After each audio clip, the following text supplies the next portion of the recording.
उठो जागो, नए सवेरे के साथ उम्मीदों के एक नए आसमान में उड़ने के लिए आप तैयार हैं। जी हाँ, नई उम्मीदें, नए सपने और एक नई शुरुआत। क्योंकि हर सुबह जो है वो लेकर आती है आपके लिए अवसर अपार। बिल्कुल, और हम आपके लिए लेकर आए हैं नया सवेरे का ये नया लुक। बिल्कुल, जिसमें हम बात करेंगे प्रेस रिपोर्ट्स की, साथ ही हर क्षेत्र की बात, आपको हर सेक्टर की बात आज सुबह सुबह हम देने जा रहे हैं। बिल्कुल, बात होगी आपके अपने आत्मनिर्भर होते हुए भारत की। हम आपको दिखाएंगे आर्थिक विकास की सशक्त झलक। लेकिन इसके साथ साथ आंचल, हम बताएंगे कि खेल जगत में क्या हिट हुआ, और उसके साथ साथ खेल जगत की बात करेंगे, साथ ही आपकी सेहत जो है वो कैसे फिट रहेगी। बिल्कुल, और क्योंकि ये जो पूरा वर्ल्ड है वो टेक्नोलॉजी से भरा हुआ है, तो कैसे टेक टॉक में हम साथ ही साथ पूरी दुनिया में वर्ल्ड वॉच में क्या हो रहा है ये भी करेंगे आपके साथ साझा। और यानी कुल मिलाकर अगर देखा जाए तो वो हर बात जो हमारे दर्शकों के दिन को और ज़्यादा खास बनाएगी, वो आज हम यहाँ आपको बताएंगे अगले 1 घंटे के दौरान। नमस्कार, आपके साथ मैं हूँ मुकुल शर्मा। बिल्कुल, मैं हूँ आंचल गुलाटी। आगे बढ़ने से पहले हम आपको बताते हैं सुर्खियां, और ये पावर पैक शो एक नए स्वरूप और नए अंदाज में आपके सामने है। आप जुड़े रहिए, देखते हैं इस वक्त की खास सुर्खियां।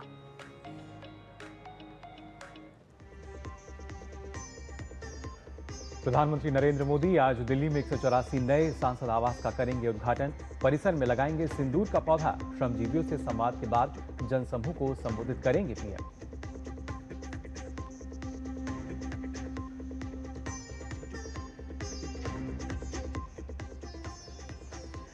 कर्नाटक, हरियाणा और महाराष्ट्र के सीओ के नोटिस के बाद निर्वाचन आयोग ने फिर दोहराया अपना फैसला। का अब भी समय रहते घोषणा पत्र में या देश से माफी मांगे राहुल गांधी।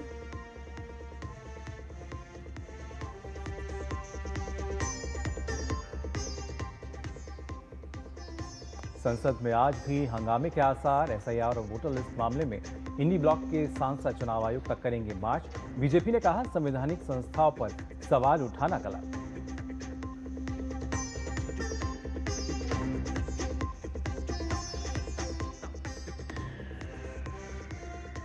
उत्तरकाशी के धराली में रेस्क्यू ऑपरेशन जारी। मुख्यमंत्री धामी ने कहा अगले 2 दिन में सामान्य हो जाएगा सड़क संपर्क। नुकसान के आकलन के लिए समिति के पास 7 दिन की डेडलाइन।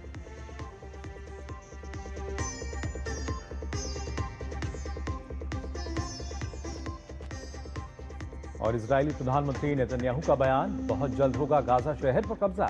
संयुक्त राष्ट्र सुरक्षा परिषद ने जताई चिंता।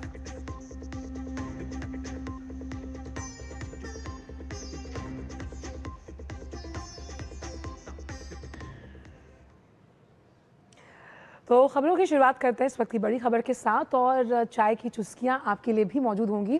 तो प्रधानमंत्री नरेंद्र मोदी आज दिल्ली में संसद के जो सदस्य हैं मुकुल, उनके लिए नवनिर्मित 184 टाइप 7 की जो बहुमंजिला फ्लैट्स हैं उनका उद्घाटन करने वाले हैं। यानी नए आवासीय परिसर जो हैं वो हमारे सांसदों को मिलने जा रहे हैं आंचल आज। बिल्कुल, और साथ ही साथ उन्हें एक और हम कह सकते हैं जो अवसर वो ये है कि प्रधानमंत्री जो आवासीय परिसर है वहाँ पर सिंदूर का पौधा लगाएंगे और साथ ही श्रमजीवियों के साथ संवाद करेंगे। और हम जानते हैं कि मुकुल, प्रधानमंत्री हमेशा से जो हाथ जिन तमाम क्रियाकलापों को सक्षम करने में, उन्हें सफल बनाने में जुटे होते हैं, उनकी हौसला अफजाई, उनका फीडबैक मैकेनिज्म वो ज़रूर सुनते हैं। बिल्कुल, और उसके बाद पीएम का संबोधन भी वहाँ होगा।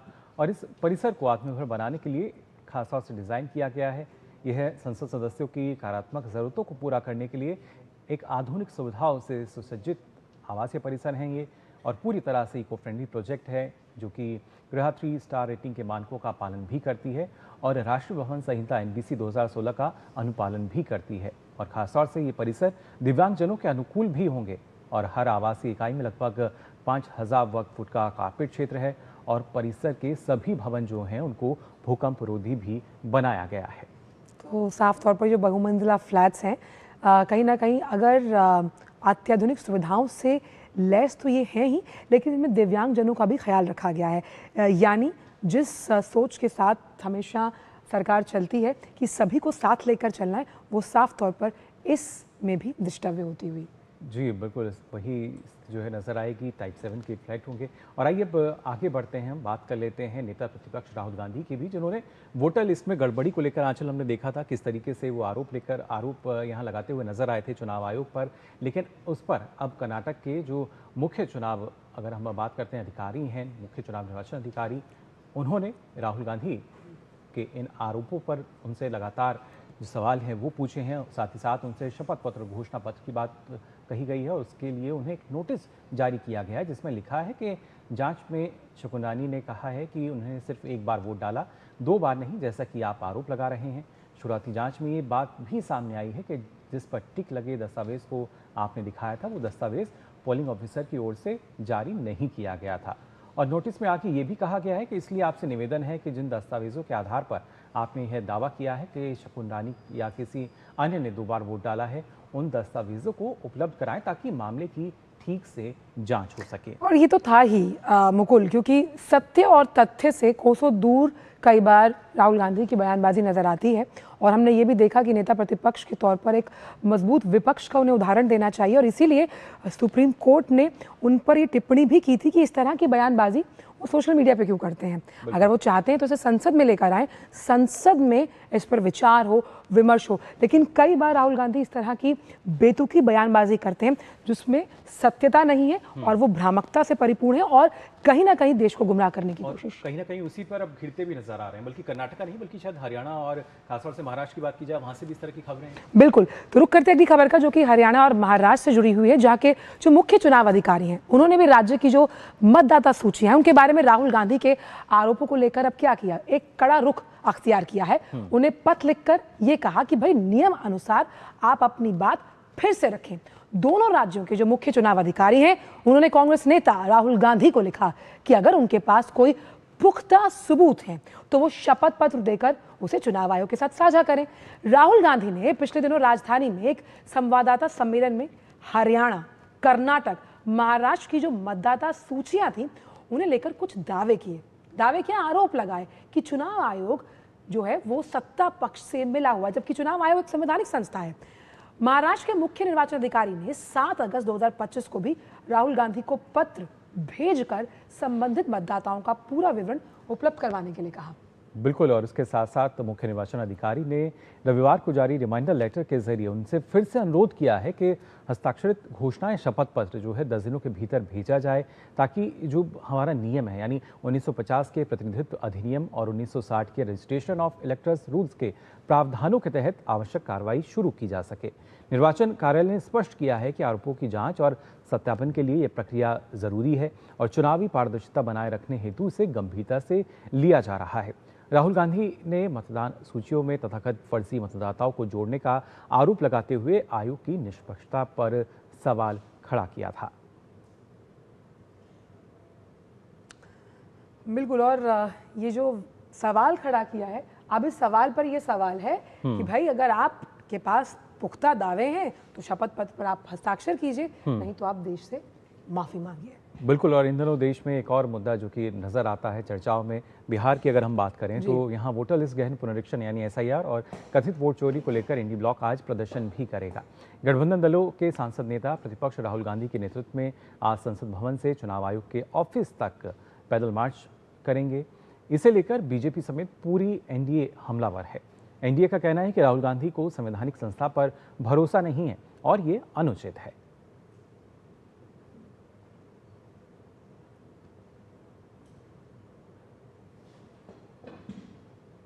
कहेंगे माननीय मोदी जी बोल दिया ना, आंदोलन जीवी कुछ लोग हैं, बिना आंदोलन में ये जी नहीं सकते हैं, इसलिए वो उनका खाद्य है। जीने के लिए उनको कुछ नाटकबाजी करना है और करने दीजिए। इसलिए इलेक्शन कमीशन ने उनको नोटिस किया है, उचित है। एक संवैधानिक संस्था को इतना बदनाम करने की उनका नीच प्रचेष्टा सर्वथा निंदनीय है। Rahul Gandhi ji, a perpetual youth of Indian politics who is consistently demeaning and degrading all the constitutional institution, a new avatar of Goebbels,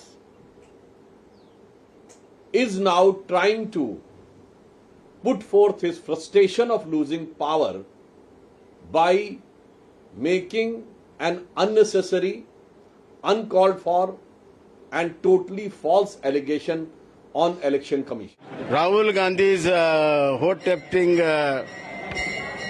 issue has become damp squib. It has failed. Madhepura people have given a befitting reply to the falsehood claim of Rahul Gandhi.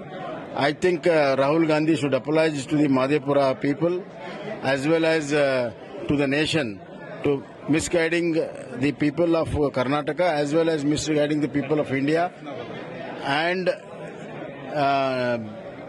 bringing discredit to the constitutional bodies like Election Commission. अच्छा, मुझे लगता है कि मुकुल ये इंडी block की आदत है। तमाम जो संवैधानिक और निष्पक्ष संस्थाएं हैं, हम ईडी की बात कर लें, हम सीबीआई की बात करें, अब चुनाव आयोग, जब भी उन पर सवाल उठते हैं उससे पहले ही वो कहीं ना कहीं उस गाड़ी का स्टीयरिंग उस तरफ मोड़ देते हैं। ये दौर एक देखने को मिलता है और अक्सर जब चुनाव की सुगबुगाहट होती है उससे पहले इस तरह की स्थिति जरूर सामने आती है।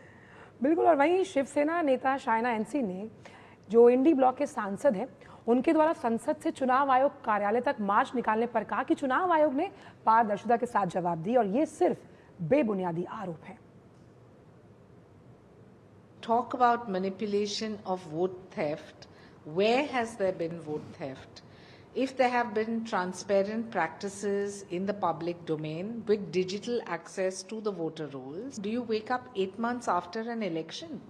After an election where people have given you proof that the testimony is that of the electorate with the transparency of the electoral practices, and you have chosen to play conspiracy theory. तो खासतौर से सवाल जवाब की जब हम बात कर रहे हैं और जहां पर हम कह सकते हैं कि एक सार्थकता और सत्यता की जब बात की जाती है संसद, और खासतौर से आज संसद के मानसून सत्र के चौथे सप्ताह की शुरुआत भी हो रही है। दोनों ही सदनों की अगर आंचल कार्यसूची की हम बात करें तो कई ऐसे अहम विधेयक हैं जो कि सूचीबद्ध हैं, लेकिन देखना ये होगा कि क्या जो कार्रवाई है वो सही ढंग से आज भी चल पाती है या नहीं, क्योंकि लोकसभा की अगर हम पहले बात करें अपने दर्शकों को बताएं तो आज 3 विधेयक विचार और पारित किए जाने के लिए यहाँ पर पेश होंगे। इन 3 विधेयकों में से 2 विधेयक खेलों से संबंधित हैं।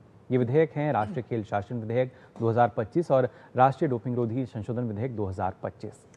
बिल्कुल। और राष्ट्रीय डोपिंग रोधी संशोधन विधेयक 2025 की अगर बात करें और इन तमाम तीनों विधेयकों में से ये जो विधेयक हैं ये खेलों से संबंधित हैं, तो किस तरह से जो राष्ट्रीय खेल नीति है उसको कैसे गति मिलेगी ये इन विधेयकों पर भी निर्भर करता है।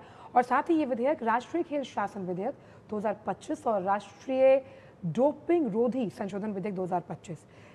राष्ट्रीय खेल शासन विधेयक 2025 का उद्देश्य राष्ट्रीय खेल निकायों को मान्यता देना है, साथ ही साथ उनका काम का जो रेगुलेशन है उसे करना है। साथ ही इस विधेयक के माध्यम से राष्ट्रीय ओलंपिक समिति, राष्ट्रीय पैरालंपिक समिति और विधेयक में उल्लेखित हर खेल के लिए राष्ट्रीय और क्षेत्रीय खेल महासंघ की स्थापना किए जाने का भी प्रावधान है। लबोलुबाब है कि किस तरह से पूरा खेल क्षेत्र है उसके लिए गेम चेंजर साबित हो सकते हैं ये तमाम विधेयक। और इसके साथ ही लोकसभा में राष्ट्रीय एंटी डोपिंग संशोधन विधेयक 2025 ये भी चर्चा के लिए सूचीबद्ध है। ये बिल राष्ट्रीय एंटी डोपिंग जो एक्ट है 2022 मुकुल उसमें संशोधन का प्रयास करता है। अब इस एक्ट से जो खेलों में हम देखते हैं कि डोपिंग है उसके विरुद्ध जो यूनेस्को का कन्वेंशन है उसे और कैसे प्रभावी बनाएगा और ज्यादा इंपैक्टफुल यानी अब नजर आएगा, खेलों में डोपिंग को कैसे प्रतिबंधित करेगा। लेकिन सवाल यहाँ ये है कि ये जो विधेयक हैं ये पहले भी सूचीबद्ध रहे हैं पिछले हफ्ते, लेकिन लगातार संसद में गतिरोध जारी है। हमने जैसे प्रधानमंत्री को भी हमेशा कहते हुए सुना कि भाई चर्चा होनी चाहिए, आपका मतभेद हो सकता है, मनभेद नहीं होना चाहिए, विचार विमर्श के लिए खुले मन से लोकतंत्र के इस मंदिर में आप चर्चा के लिए आए। बिल्कुल। और जो चर्चा है वो खासतौर से लोकसभा में भारतीय पतन विधेयक 2025 को विचार और पारित किए जाने के लिए भी पेश किया जाएगा। खासतौर से इस विधेयक की अगर हम बात करें तो भारतीय पतन एक्ट 1908 का स्थान लेने का ये प्रयास करता है। इसमें खासतौर से जो बंदरगाह के कामकाज और प्रबंधन को रेगुलेट किए जाने की बात और ये सामने ब्लू इकोनॉमी की हम बात करते हैं उसके लिए बेहद जरूरी ये विधेयक है। और हमारे साथ ऋषि कुमार इस वक्त जुड़ गए हैं, उनसे बात करते हैं कि जो संसद का जो मॉनसून सत्र है हमने तमाम विधेयक तो बताई। ऋषि, क्या उम्मीद करते हैं, आज चौथा हफ्ता है मॉनसून सत्र का, क्या जो गतिरोध लगातार विपक्ष हंगामा बरपाता आ रहा है, आज किस तरह से कार्यवाही उम्मीद कर सकते हैं दोनों ही सदनों में, क्योंकि लोकहित राष्ट्रहित से जुड़े कई विधेयक जिनका जिक्र हमने अभी किया वो पटल पर रखे जाने हैं।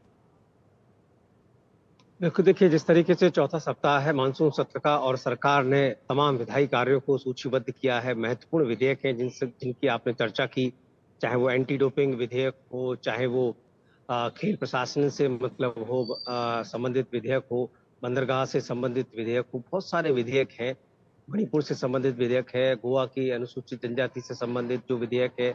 तो ये जो तमाम विधेयकों को सूचीबद्ध करने की जो प्रक्रिया हम देख रहे हैं, एक तरीके से हम इसे प्रक्रिया ही कहेंगे, क्योंकि ये विधेयक आमतौर पर ये सूचीबद्ध होते हैं, लेकिन इस पर कामकाज नहीं हो पाता है, चर्चा नहीं हो पाती है और ये पारित नहीं हो पाते हैं। जी। सभी विधेयकों को सरकार ने पारित करने के लिए यानी कि ये पेश हो चुके हैं।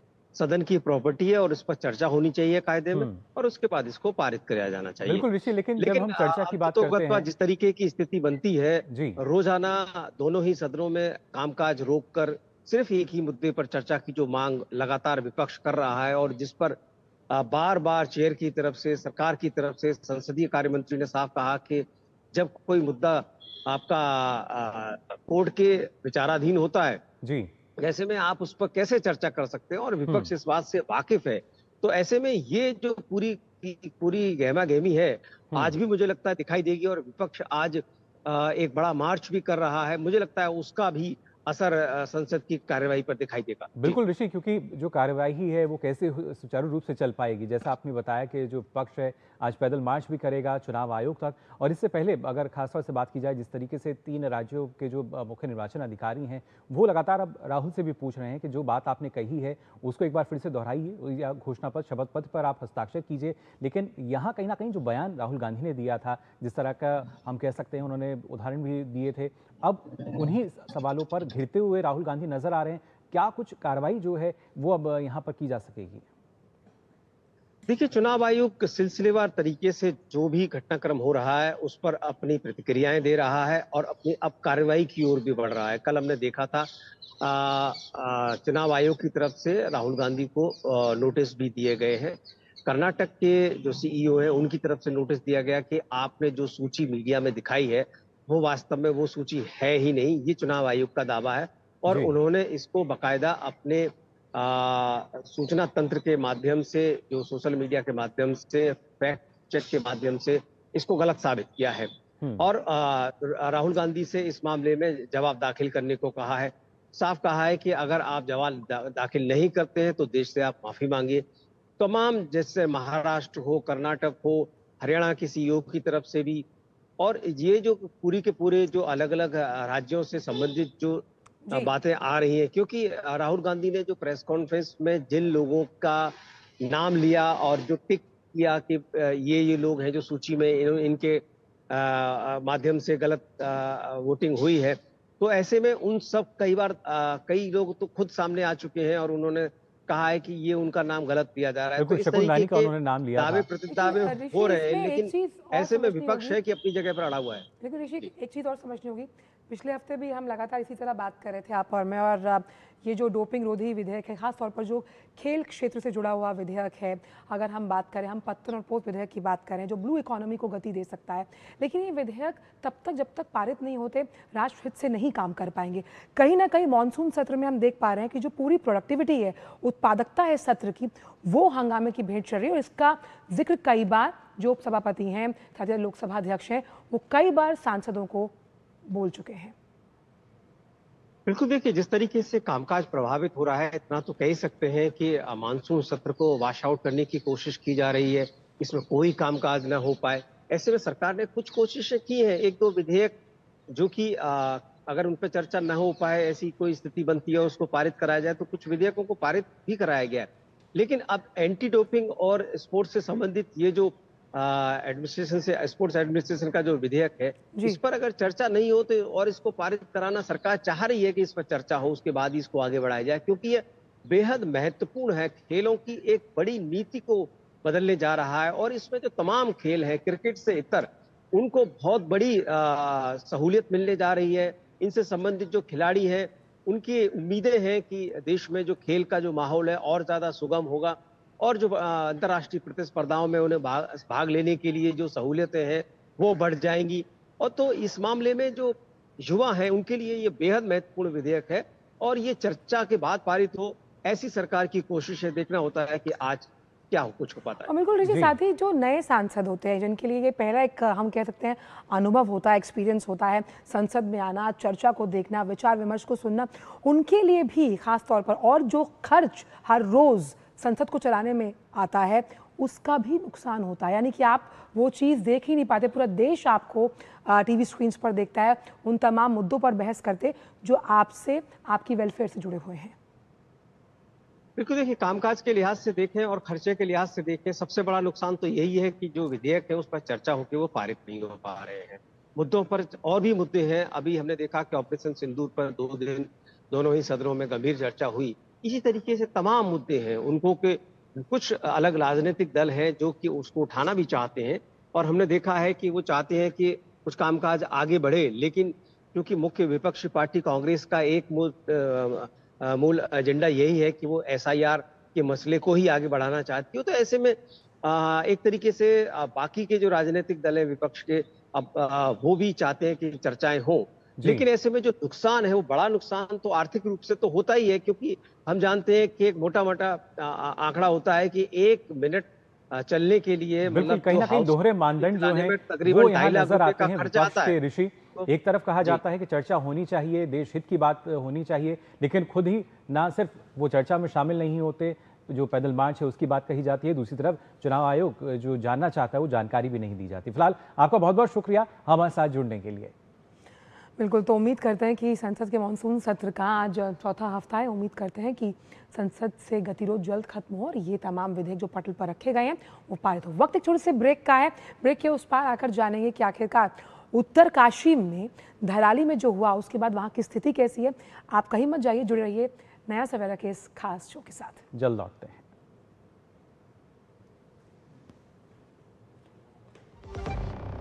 दादू दादू, ये प्रीमियम क्या होता है? बेटा प्रीमियम मतलब समझ लो पेट्रोल। जब तक कार में पेट्रोल है तब तक कार चलेगी, पेट्रोल खत्म कार स्टॉप।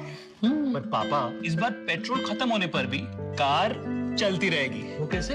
LIC के जीवन लाभ में प्रीमियम पेमेंट हो जाए स्टॉप, पर पॉलिसी के फायदे चलते रहते हैं। मतलब अब लाइफ की गाड़ी चलेगी नॉन स्टॉप। LIC हर पल आपके साथ। मुरली जी के फादर का कैंसर का इलाज 3 साल चला। पॉलिसी बाजार की टीम ने उनके इलाज का 1 करोड़ का क्लेम अप्रूव करवाने में पूरी हेल्प की।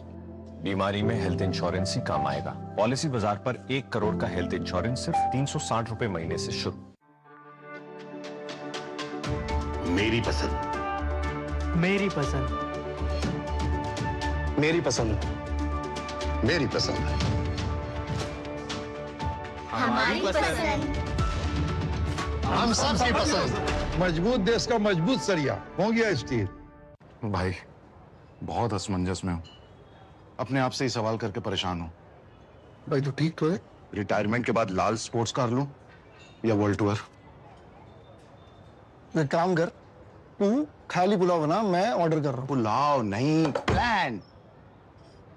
Sorry, plan. लाइफ इंश्योरेंस का रिटायरमेंट प्लान, गारंटीड पेंशन के साथ।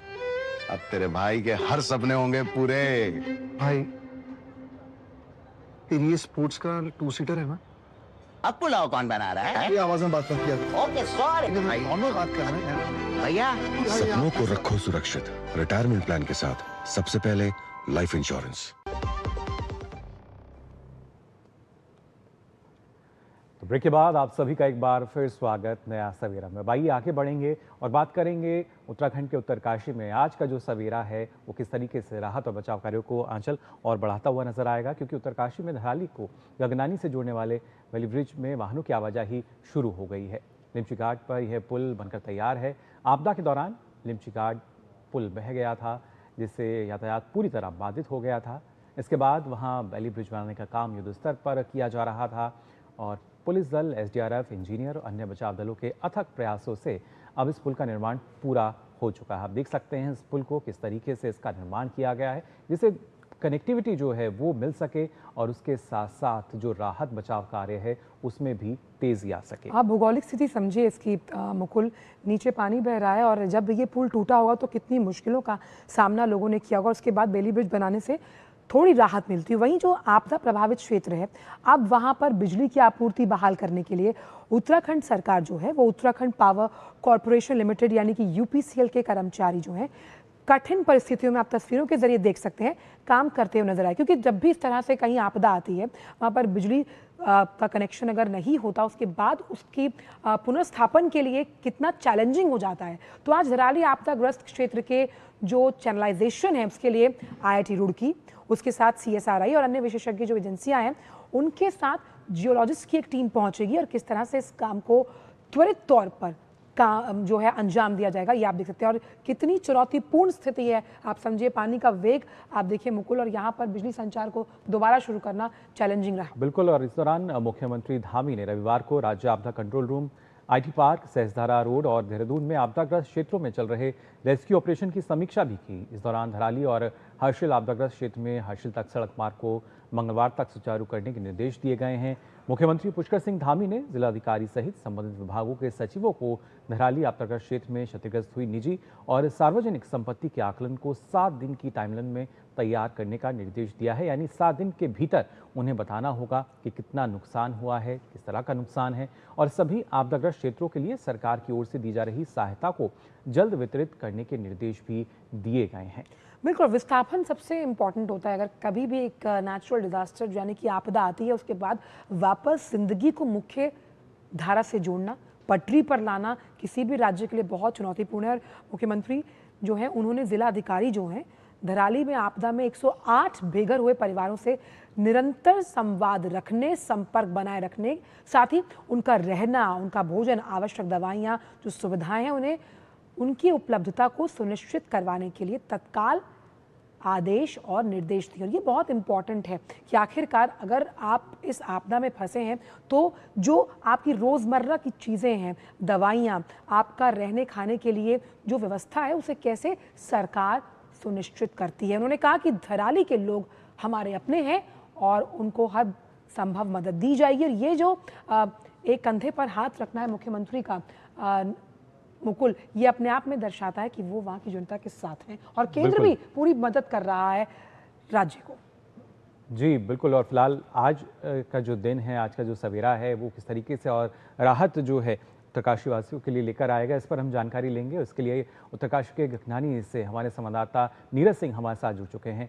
नीरज, जानना चाहेंगे आपसे, लगातार हम देख पा रहे हैं राहत बचाव कार्य किस तरीके से जारी है। जो मेन काम था खासतौर से जो बैली ब्रिज है उस पर भी हमने देखा यातायात जो है उसको सुचारू किया गया है, और क्या कुछ खासतौर से अब जो चुनौती है राहत बचाव टीम के सामने? देखिए, बिल्कुल आपने सही कहा कि गंगनानी का जो ब्रिज है वो धराली की आसपास, क्योंकि धराली में जो रेस्क्यू ऑपरेशन है जिसमें जो श्रद्धालु फंसे हुए थे, अलग अलग जगह के तीर्थ यात्री फंसे हुए थे, उनको हेली के द्वारा नीचे उतार दिया गया, सुरक्षित स्थानों पर पहुंचा दिया गया। अब सबसे बड़ी चुनौती ये थी कि ऑपरेशन का जो दूसरा हिस्सा है वो शुरू किया जाए ताकि वहां पर जो सर्च का काम है उसमें तेजी लाई जा सके। अब सर्च के काम में मुश्किलें ये आ रही थी कि जो बड़े बड़े इक्विपमेंट हैं वो हेली के द्वारा वहां नहीं पहुंच सकते थे। यही कारण है कि सीमित स्तर पर वो सर्च अभियान चल रहा था। लेकिन अब जब आप देखें कि गंगनानी का जो पुल है वो अब सुचारू रूप से चालू हो गया है, 2 स्पॉट और निकल बचे हैं, जिन 2 स्पॉटों को कवर करने के बाद, यानी कि जहां पर रोड कनेक्टिविटी अभी ठीक नहीं है, उस रोड कनेक्टिविटी को भी अब तेजी के साथ सही कर लिया जाएगा। और मुझको लगता है कि कल शाम तक हर्षिल तक जो रास्ता है वो सुचारू रूप से चालू हो जाएगा और उसके बाद रेस्क्यू ऑपरेशन, खासतौर से वहां सर्च ऑपरेशन है, उसमें काफी तेजी आएगी। अभी अगर हम धराली की बात करें तो धराली में जो फोन कनेक्टिविटी है वो वहां पर बहाल है। जो लोग धराली में रह रहे हैं और उनके जो परिजन उत्तरकाशी या उसके आसपास हैं वो फोन पर बातचीत कर रहे हैं। अभी वहां पर जो 50 से ज्यादा जो लोग मिसिंग है उनको खोजने के काम में तेजी लाई गई है। वहां पर रसद पहुंच गई है, तमाम तीर्थ यात्री हैं उनको नीचे उतार लिया गया है और जो लाइट कनेक्टिविटी है वो भी लगता है कि आज देर शाम तक वहां पर जो लाइट की व्यवस्था है वो सुचारू रूप से शुरू हो जाएगी। तो अब काफी तेजी के साथ सर्च और रेस्क्यू ऑपरेशन को चलाया जाएगा। अब केवल धराली और उसके आसपास लोग हैं जो प्रभावित हैं और जिनके लिए ऑपरेशन है रोड कनेक्टिविटी बहाल होने के बाद आंचल उसमें नहीं, चूंकि आप ग्राउंड जीरो पर मौजूद हैं तो आपदाग्रस्त जो लोग हैं उन्हें तमाम सुविधाएं किस तरह से सुनिश्चित की जा रही है, क्योंकि हमने देखा मुख्यमंत्री धामी खुद एक एक परिवार के लिए ये निर्देश दे चुके हैं कि वो धराली के लोगों के साथ हैं और इन तमाम सुविधाओं को उन तक पहुंचाने के लिए अधिकारियों को भी निर्देश दिए जा चुके हैं। देखिए, बिल्कुल निर्देश दिए जा चुके हैं और आप देखें कि शुरुआत के 3 दिन जब पकड़ आई थी तो खुद मुख्यमंत्री धामी उत्तरकाशी में थे और उत्तरकाशी में कंट्रोल रूम में बैठे रहे थे। वहां से लगातार लोग जाते थे, धराली के लोगों से मिलते थे, वहां रेस्क्यू ऑपरेशन किस तरह से चल रहा है उसकी पूरी जानकारी लेते थे। डीएम और एसपी को उन्होंने लगातार निर्देश दिया था कि तुरंत धराली पहुंचे और डीएम धराली पहुंचे वक्त उन्होंने तमाम जो रेस्क्यू ऑपरेशन है उसकी संभाली। इसके अलावा लोगों को खाने पीने रहने उसकी दिक्कत ना हो, क्योंकि संख्या में मकान और बोर्ड डैमेज हो गए तो लोगों को रोकने की समस्या थी, तो उनके लिए व्यवस्था की गई, कम्युनिटी किचन बनाई गई। जो लोगों के पास चूल्हा और गैस जैसी सुविधाएं थी उनका जो सूखा राशन है वो पहुंचाया गया, मेडिकल कैंप वहाँ पर बनाए गए। तो ये तमाम जो सुविधाएं वहाँ पर शुरू की और जो लोग धराली के लोग नीचे फंसे हुए थे उत्तरकाशी में उनके लिए रेस्क्यू के लिए वहाँ पर इंतजाम किए गए, हेली लगाए गए ताकि जो लोग धराली आना चाहते हैं अपने परिजनों के पास जाना वो इंतजाम किए गए थे। नीरज, साथ ही साथ जियोलॉजिस्ट की टीम जो पहुंचेगी, IIT रुड़की के लोग भी वहां पर होंगे, किस तरह से इस चुनौती को पार पाने में जो जियोलॉजिस्ट हैं वो अपनी विवेकपूर्ण बुद्धि का इस्तेमाल करेंगे? देखिए, बिल्कुल ये एक बड़ा सवाल भी है, क्योंकि आप देखें अचल कि धराली का जो भूगोल है वो पूरा बदल गया है। धराली का जो अर्थ है यानी अर्थव्यवस्था है वो पूरी बदल गई है, पूरी की पूरी पर्यटन पर और कृषि धराली की अर्थव्यवस्था थी जो तबाह हो गई है। अब आप देखें कि सबसे ज्यादा जो मुख्य समस्या है वो है हफसिल से लेकर धराली के बीच में जो रोड कनेक्टिविटी है उसे बहाल करना, क्योंकि 4-5 किलोमीटर का ये रास्ता है और 4 से 8 किलोमीटर रास्ता बुरी तरीके से तबाह हो गया। अब अगर रोड में दोबारा इसी जगह पर बनाया जाए जिस पर मलबा आया है तो जो भूमि विशेषज्ञ है या जो एक्सपर्ट है उनका ये कहना है कि भविष्य में भी खतरे की जो संभावना है वो इस रोड पर बनी रही। इसीलिए एक एक्सपर्ट जो टीम है वो है और जो हासिल से लेकर धराली के बीच में एक नया जो रोड है उसकी एक तरीके से जो सर्च करवाया या एक तरीके से नए रोड की जो यहाँ पर इसलिए उसको खोजने का जो काम है वो टीम करेगी कि किस तरीके से नया रोड बनाया जाए ताकि जो पुराना रोड है उसको बिल्कुल प्रयोग में ना लाया जाए, क्योंकि भविष्य में सब तमाम तरह की समस्या वो अभी भी बरकरार है। ऐसा नहीं है कि वो खतरा टल गया है, तो जगह पर बन गया। और आज भी आप देखें कि मौसम विभाग कई जगह अलर्ट है, कई जगह जो लैंडस्लाइड है बिल्कुल लगातार खतरा जो है नीरज वो बना रहता है। और जिस तरीके से मौसम विभाग अपना लगातार अनुमान भी जता रहा है और देखना होगा किस तरीके से और तेजी के साथ ये तमाम राहत बचाव कार्य जो है वो संपन्न हो पाता है। फिलहाल आपका बहुत बहुत शुक्रिया हमारे साथ जुड़ने के लिए। तो हमारे संवाददाता नीरज बता रहे थे कि किस तरीके से अगर बात की जाए उत्तराखंड की, वहाँ पे राहत बचाव कार्य चल रहा है उत्तरकाशी के धराली में, और इसके साथ साथ अगर बात की जाए मुख्यमंत्री धामी की, उन्होंने क्या कुछ कहा है, आइए एक बार सुनते हैं। सड़क मार्ग मंगल या बुधवार तक बन जाने की पूरी संभावना है। पहली ब्रिज जो हमारा लिंचा गाड़ है उसके पास गंगनानी के पास उसको रिस्टॉल करने की प्रक्रिया चल रही है। पैदल यात्रियों के लिए शुरू हो गया है और गाड़ियों के लिए भी जल्दी शुरू होने वाला है। हमारा हर संभव प्रयास है कि सबको निकाला जाए। तो आंचल, ना सिर्फ उत्तराखंड की हम बात करें बल्कि बारिश का जो कहर है मानसून की अगर बात की जाए तो ना सिर्फ पहाड़ी राज्यों बल्कि मैदानी राज्यों में भी इस बार देखने को मिल रहा है। बिल्कुल, उत्तरकाशी से अब आपको ले चलते हैं उत्तर प्रदेश, जहाँ हो रही बारिश की वजह से अब अयोध्या में जो सरयू नदी है उसका जलस्तर भी बढ़ गया है और उसके बाद प्रशासन ने घाटों पर जो चेतावनी बोर्ड है उसे लगाकर जो लोग हैं उन्हें सतर्क रहने के लिए कहा है। दरअसल रुक रुक कर हो रही बारिश से प्रदेश की सभी नदियां इस वक्त उफान पर हैं। बिल्कुल, अयोध्या में सरयू नदी का स्तर बढ़ने की स्थिति जो है अब लगातार गंभीर होती जा रही है। खासतौर से जो निचले इलाके हैं उसमें सबसे ज़्यादा खतरा है। ऐसे में प्रशासन ने कमान संभाल ली है, हर हालात पर नज़र रखी जा रही है, लोगों को हर संभव मदद समय से पहुंचाई जा सके इसके लिए तमाम टीमें जो हैं वो अलर्ट पर हैं। और खासतौर से हम देख भी पा रहे हैं कि किस तरीके से जो जलस्तर है नदी का वो बढ़ता हुआ नजर आ रहा है। और ऐसे में लोगों के लिए घाटों पर जो चेतावनी बोर्ड हैं वो लगाए गए हैं, आगे पानी गहरा है, आगे ना जाएं, जिससे जो लोग हैं वो सतर्क रहें। वो कहते हैं कि एक जब हम एक कोस पर पानी बदलने की बात करते हैं, 4 कोस पर पानी बदल जाता है, लेकिन जिस तरह से अभी मानसून को लेकर सतर्कता बरती जा रही है, उम्मीद करते हैं कि तमाम राज्य के जो प्रशासन है वो अलर्ट मोड पर रहेंगे। और वहीं अब रुक करते कुछ अन्य खबरों का, बात करते हैं आरएसएस प्रमुख मोहन भागवत की, जिन्होंने देश में चिकित्सा और जो शिक्षा का व्यवसायीकरण है उस पर अपनी चिंता जताई है। बिल्कुल, और खासतौर से इंदौर में एक कैंसर अस्पताल के शुभारंभ के मौके पर उन्होंने कहा है कि लोगों को दोनों क्षेत्रों में सहज सुलभ सेवा मिलनी चाहिए।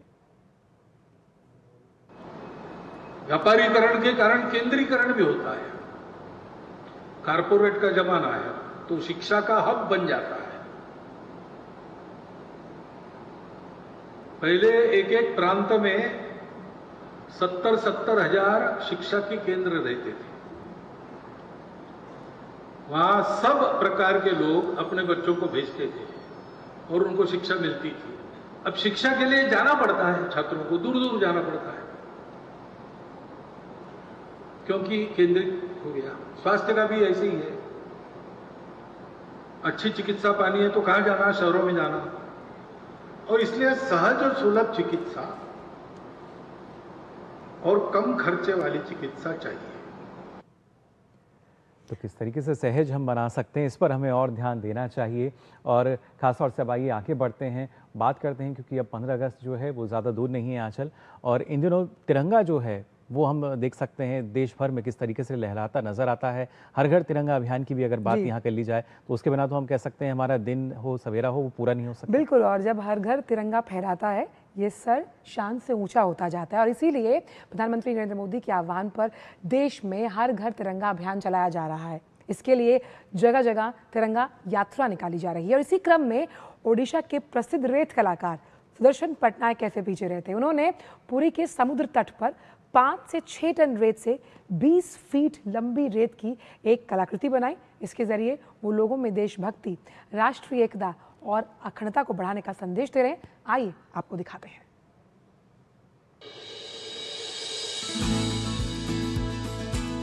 प्रधानमंत्री नरेंद्र मोदी के आह्वान पर हर साल की तरह इस साल भी जोश और खरोश और सबकी भागीदारी के साथ हर घर तिरंगा अभियान चलाया जा रहा है।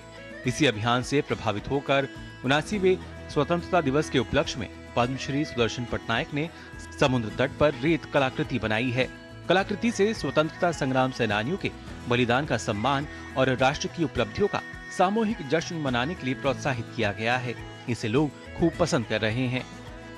श्री नरेंद्र मोदी प्रधानमंत्री जी हमारे, उन्होंने उनका ये संदेश था हर घर तिरंगा, उसी को लेकर इसी के आधार पर पिछले साल भी हर घर में छोटे बड़े उन्होंने ये तिरंगा लगा के इसका आह्वान को स्वीकार किए थे। प्रधानमंत्री को उन्होंने संबोधन करके उनको रेस्पेक्ट के द्वारा सबको मतलब ये जो मनाए थे, आज उसी को आगे लेकर आज हमारे श्री सुदर्शन पटनायक जी उसको और आगे लेकर आए और हमें बहुत खुशी हो रही है यहाँ देख के। हमारे देश के यशस्वी प्रधानमंत्री आदरणीय श्री नरेंद्र मोदी जी के एक आह्वान पे उन्होंने जो ये नारा दिया हर घर तिरंगा, घर घर तिरंगा, बहुत ही सराहनीय है। इससे तिरंगे का सब लोगों की नज़र में तिरंगे का एक मान सम्मान होगा, तिरंगे का महत्व पता चलेगा। हर घर तिरंगा यात्रा की कलाकृति बनाने वाले सुदर्शन पटनायक ने कहा है कि तिरंगा हमारी पहचान और गौरव का प्रतीक है। इस कलाकृति के निर्माण का उद्देश्य लोगों में देशभक्ति की भावना को बढ़ाना है। हर घर तिरंगा आंदोलन में शामिल होने, स्वतंत्रता दिवस मनाने और एकता, अखंडता, सौहार्द को बढ़ाने का संदेश देने के लिए हमने यह कलाकृति बनाई है।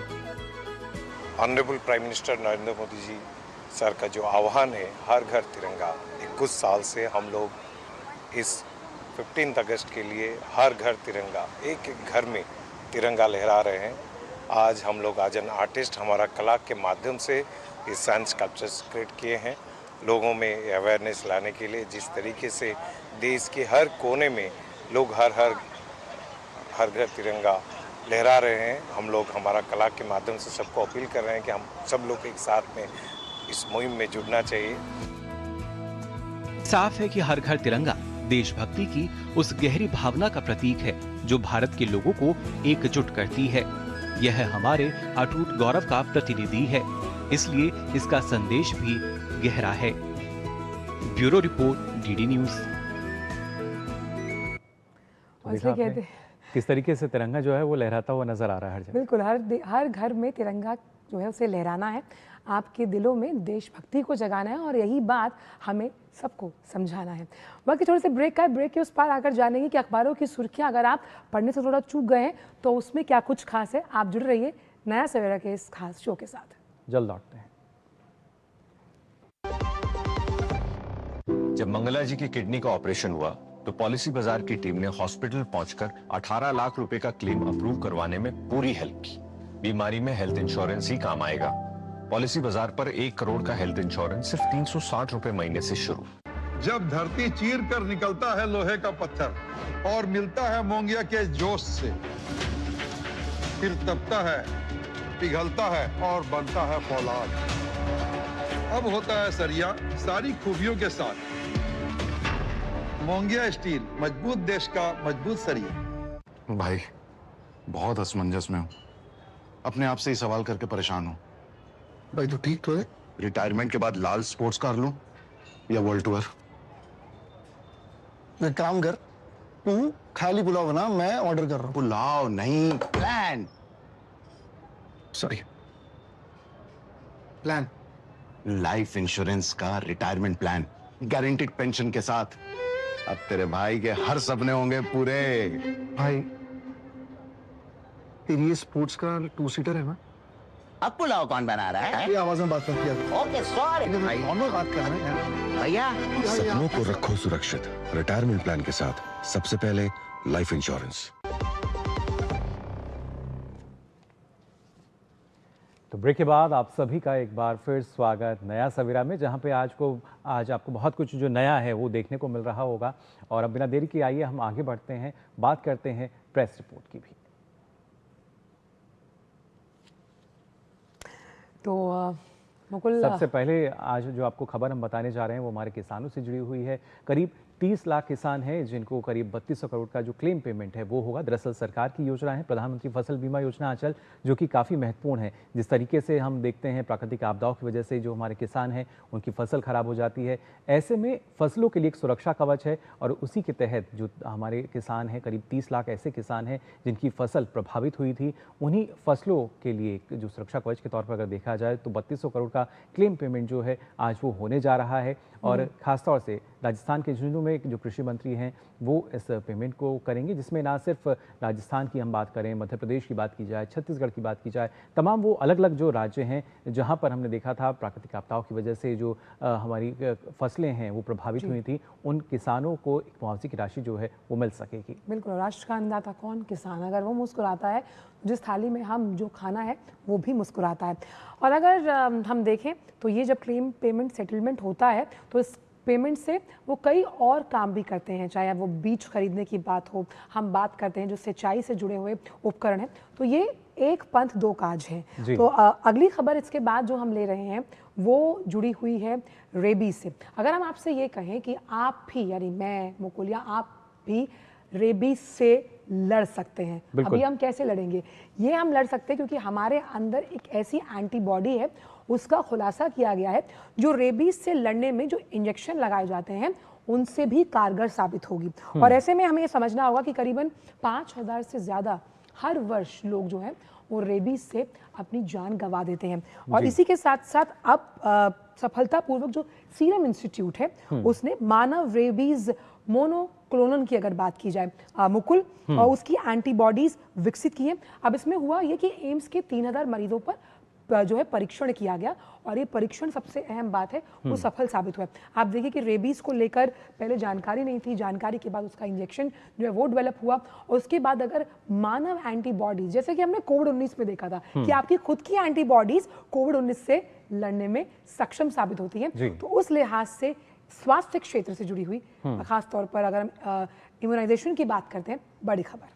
बिल्कुल, और इस तरह में हम देखा था कई खबरें ऐसी आती हैं जो कि कहीं ना कहीं जुड़ी होती हैं रेबीज से, उसका फिलहाल इलाज जो है वो हो पाएगा। अगली खबर की तरफ रुख करते हैं जो कि जुड़ी हुई है ना सिर्फ आरबीआई की तरफ से, अगर ये बात कही गई है कि जो वो ग्राहक जिनकी आकस्मिक मृत्यु हो चुकी है, जो मृत ग्राहक हैं, अब उनसे जुड़े जो दावे हैं उनका जल्द भुगतान जो है वो किया जा सकेगा। इस तरह के जो निर्देश हैं आंचल, आरबीआई अब तमाम जो बैंक्स हैं उनको दे रही है। करीब 27 दिन का समय दिया गया है कि SOP का जो निर्माण है वो किया जाएगा, जिससे इस तरह के जो तमाम दावे किए गए थे, जो मृत ग्राहक हैं उनकी तरफ से जो दावे हुए थे, उनका भुगतान हो सके। क्योंकि अब से पहले हम देखते थे काफ़ी लंबा समय निकल जाता था, अगर किसी की मृत्यु हो गई है, उसका अकाउंट किसी बैंक में है, तो जो उनके खासतौर से हम कहते थे नॉमिनी जो हैं उनको काफ़ी मुश्किलों का सामना करना पड़ता था। इसीलिए क्या होता है, जब पॉलिसीज ली जाती हैं उनका मकसद उद्देश्य क्या है कि अगर आपका अपना आपके बीच नहीं है तो आपके सपनों को पूरा करने के लिए जो पैसे हैं कम से कम वो आपको वक्त पर मिले। और जिस तरह से निर्देश दिए गए हैं उम्मीद करते हैं कि ये निपटान और जल्द होंगे। एक और खबर जो जुड़ी हुई है पर्वतों से, बहुत से पर्वतरोही जो पर्वतारोहण करना चाहते हैं, माउंटेनियरिंग को अगर हम देखें तो लोग एक हॉबी के तौर पर, एक स्ट्रेस बस्टर के तौर पर भी लेते हैं। लेकिन अब अच्छी खबर यहाँ पर यह कि नेपाल में करीबन 97 यानी कि 97 ऐसी जो सुदूर चोटियाँ हैं जहाँ पर आप पर्वतारोही जा सकते हैं, वहाँ पर आप पर्वतारोहण कर सकते हैं, आप खोज कर सकते हैं, मानसिक शांति ले सकते हैं। अब उसके लिए आपको कोई शुल्क नहीं देना होगा। यानी प्रकृति के बीच, पहाड़ों की उन बर्फ की गलियों के बीच अगर आप जाते हैं तो आपकी हॉबी को तो कहीं ना कहीं धार मिलती है, साथ ही साथ मन को शांति भी। बिल्कुल, इस दौरान आपको मौसम का जो ख्याल है वो भी रखना होगा। तो आज के लिए प्रेस रिपोर्ट्स में बस इतना ही। अब आइए हम आगे बढ़ते हैं और दुनिया भर की जो और खबरें हैं उसके लिए वर्ल्ड वॉच पे नजर डालते हैं।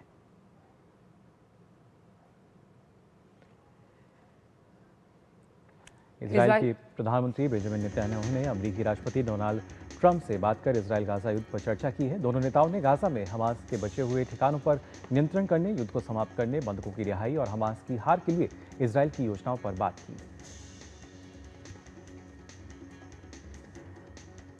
वहीं इजरायली प्रधानमंत्री नेतन्याहू ने कहा कि गाजा में व्यापक सैन्य अभियान में पहली प्राथमिकता शहर छोड़ने वाले नागरिकों के लिए सुविधाएं और सुरक्षित स्थान उपलब्ध करवाना है। संयुक्त राष्ट्र परिषद ने इजराइल और फिलिस्तीन के बीच चल रहे संघर्ष पर चिंता जताई है। परिषद में इजराइल और फिलिस्तीन ने गाजा में संघर्ष को समाप्त करने के लिए आवश्यक स्थिति और समाधान को लेकर बिल्कुल अलग अलग मत रखे। और बात जर्मनी के चांसलर की, जिन्होंने एक साक्षात्कार में कहा कि जर्मनी ऐसे संघर्ष में हथियारों की आपूर्ति नहीं करेगा, जिसका समाधान केवल सैन्य तरीकों से करने का प्रयास किया जा रहा है। रूस ने यूक्रेन के जापोरिजिया क्षेत्र में कई हवाई हमले किए, जिसमें कुल 12 लोग घायल हो गए और इमारतों को नुकसान पहुंचा। जेलेंस्की ने कहा है कि रूस ने अब तक शांति की बहाली के लिए कोई भी कदम नहीं उठाया है। अंतर्राष्ट्रीय जगत में बात स्कॉटलैंड की, जहां राजधानी एडिनबर्ग में विलुप्त ज्वालामुखी के अवशेष पर बने आर्थर सीट पहाड़ी में आग भड़क उठी और इतनी तेज कि इससे मीलों दूर लोगों ने अपने आंखों से देखा।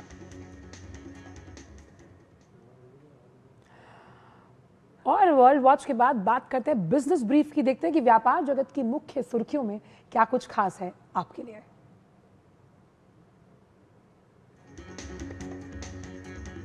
भारतीय राष्ट्रीय भुगतान निगम के आंकड़ों को अगर देखें तो जुलाई में जो किराना दुकानें हैं, रिटेल स्टोर्स, वहां के सुपरमार्केट में करीबन 64,881 करोड़ रुपए से ज्यादा का जो यूपीआई आधारित लेन देन है वो किया गया। यानी जिस यूपीआई को हम पेमेंट्स के तौर पर रोजमर्रा आजकल इस्तेमाल करते हैं। यूपीआई से किए जाने वाले प्रमुख भुगतान श्रेणियों में राशन, रेस्तरां, दवा, ईंधन, बेकरी और बिजली, गैस, पानी, स्वच्छता जैसी सेवाएं शामिल रहीं।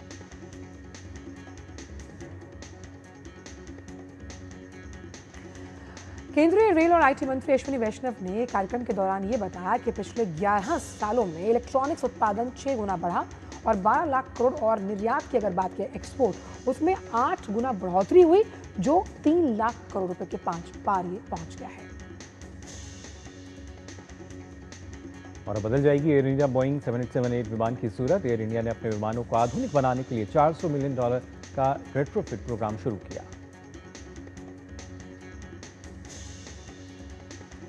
और अब बात एलन मस्क की, जिन्होंने टेस्ला की अगर बात की जाए तो दिल्ली में अपना दूसरा आउटलेट खोलने की तैयारी कर ली है। पिछले महीनों मुंबई में पहले शोरूम के लॉन्च के बाद होगा ये। टेस्ला का दिल्ली शोरूम एरो सिटी के वर्ल्ड मार्क 3 कॉम्प्लेक्स में खोला जाएगा। तो कहते हैं ना मुकुल, खेलोगे तो खिलोगे। बिल्कुल, तो आइए जल्दी से अब बात कर लेते हैं स्पोर्ट्स ट्रैक की भी।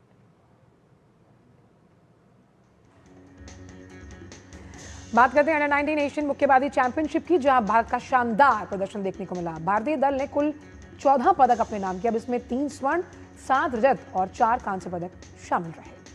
बिल्कुल, इसके साथ साथ अगर हम बात कर लें महिला फुटबॉल टीम की भी, तो भारत की अंडर 20 महिला फुटबॉल टीम ने AFC अंडर 20 महिला एशिया कप 2026 के लिए क्वालिफाई कर लिया है। भारतीय टीम ने मेजबान म्यांमार को 1-0 से मात दी। इस जीत के साथ भारत का अंडर 20 महिला एशिया कप में खेलने का 20 साल लंबा इंतजार समाप्त हुआ।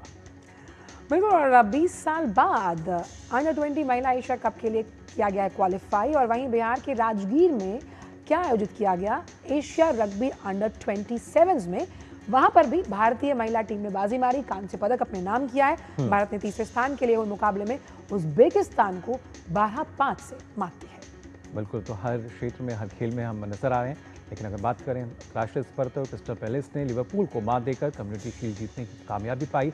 निर्धारित समय तक स्कोर 2-2 के बराबर रहने के बाद FA कप की विजेता क्रिस्टल पैलेस ने लिवरपूल को पेनल्टीज में 3-2 से मात दी। फुटबॉल प्रेमियों के लिए एक अच्छी खबर। और वहीं क्योंकि हम बात कर रहे थे स्पोर्ट्स ट्रैक की, अब खेल जगत के इस मैदान के बाद देखते हैं कि मिजाज मौसम यानी कि वेदर अपडेट क्या कुछ है आपके शहर में, अधिकतम और न्यूनतम तापमान। आइए देखते हैं।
तो कहते हैं कि एक बार तुम मुस्कुरा दो तो लगता है कि सवेरा हो गया।